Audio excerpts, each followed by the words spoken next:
Now, before you get too far into coding with your code, it's useful to get in the habit right away of using comments. Comments are a way of documenting your code. By adding a hashtag or a pound symbol at the beginning of a line of code, that turns your line into a comment, which means when the code runs, it does absolutely nothing. It's there for you as a programmer to remember what your code does, or for someone else reading your code to understand what your code does. So when you run the code, you aren't going to see any output in this case. In fact, you can put comments in front of code that you're experimenting with. Maybe you try a line of code and it isn't working, or it is working, you want to try changing something. Rather than deleting the line of code, sometimes I'll comment out that line of code and then try it again with the difference.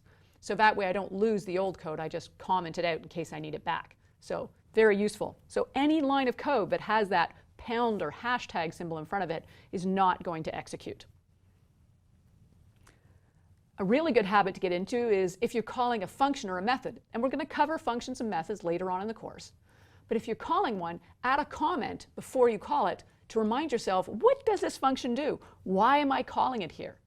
Again, it might be really obvious to you when you're writing the code initially, but when you come back to that code in 6 months or a year or 2 years to fix a bug or to make a change, chances are you're going to forget a lot of the code you did. So you'll really appreciate the time you spent commenting when you did the initial work on it, when everything was fresh in your mind.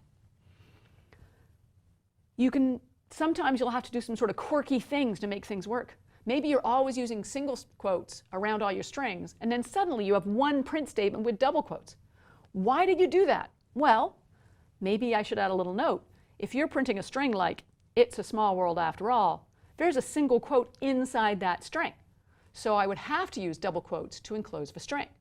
So what I've done is I've added a comment here so anybody else who is reading my code would understand, why is it I use single quotes for all my strings except this one line?